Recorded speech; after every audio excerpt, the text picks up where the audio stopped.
welcome to the daily English news program on Azərbaycan Televiziya with the most important events of the day. I'm your host, Elise.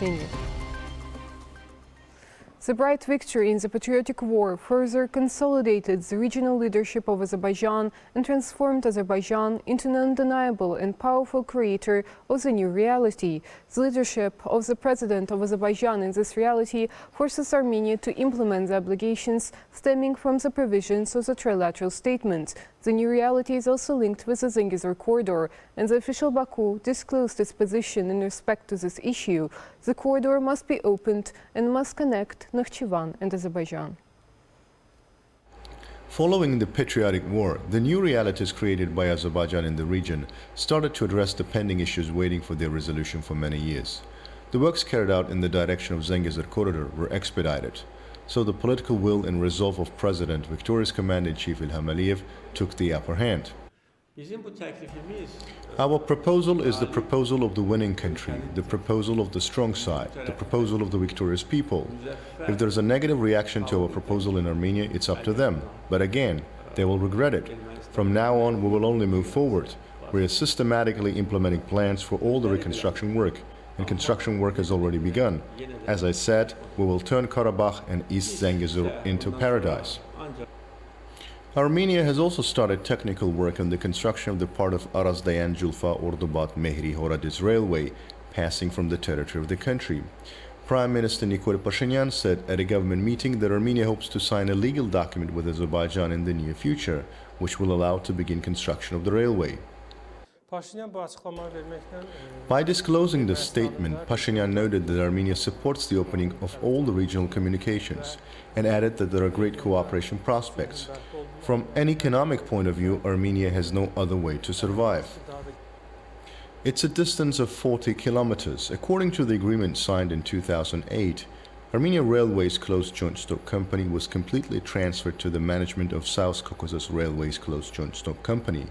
South Caucasus Railways Closed Joint Stock Company is a subsidiary of Russian Railways with 100% share. This means that the facility that will build the 40-kilometer railway is not directly or indirectly related to the Armenian government.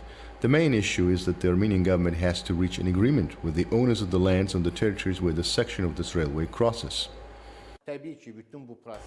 Of course, the whole process of opening communications at the same time can be carried out only if Armenia can show a principled position on the signing of a peace agreement. I mean that agreement, the first provision of which will be the recognition of the territorial integrity of Azerbaijan unconditionally. The opening of the railway will be an important event in the peace process, and everyone in Armenia should understand this. It will also give a serious impetus to the establishment of relations with Azerbaijan and create a revival in the political, economic, and diplomatic spheres. After all, the conditions are dictated by Azerbaijan, and the hero of the new reality is our country.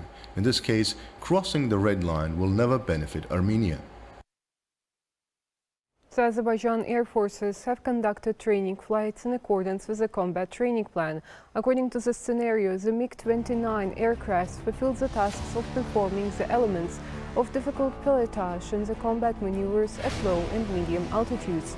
During the exercises, the pilots worked out the tasks of avoiding imaginary enemies' air defense systems, determining the coordinates of its land-based targets, and conducting air battles. The assigned tasks were successfully accomplished during the exercises.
The UN resident coordinator in Azerbaijan, Ladanka Andreeva, visited Milli Meclis.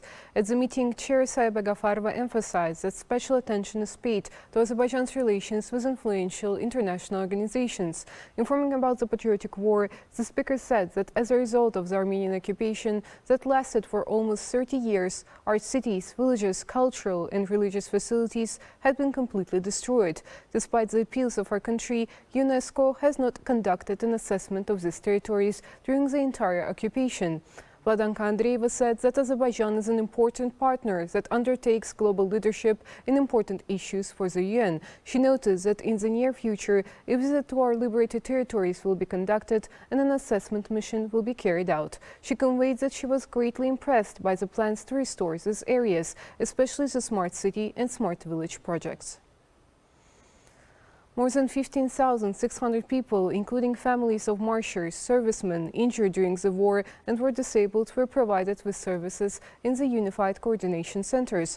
Today, those centers operate in Baku and Absheron district. There are also regional unified coordination centers in Ganja, Masalli and Ujar districts.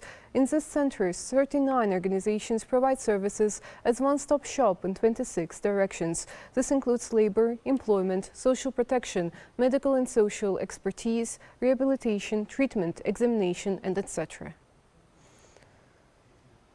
American Mayor Joy Cooper has signed a proclamation on the 30th anniversary of the Khojaly genocide. The proclamation addressed to the Azerbaijani community says, as a result of the military attacks and ethnic cleansing policy that started in 1988, Armenian armed units committed a massacre in the town of Khojaly against civilians. As a result of the massacre, 613 people were killed. Some experts call the Khojaly tragedy Azerbaijan's Srebrenica. The proclamation especially stressed that Azerbaijan's sovereignty and territorial integrity is supported by international organizations.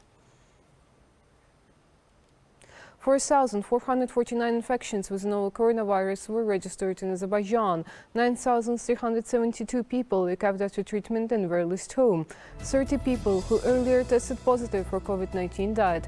The overall confirmed cases in Azerbaijan have reached 764,202, with 713,324 recoveries and 9,157 deaths. The number of active infections is 41,721. To detect new infection cases over the past day, 14,556 tests and overall 6,447,062 tests have been conducted in Azerbaijan. The task force under the Cabinet of Ministers reported. That was all for the day. Thank you for being with us and see you next time.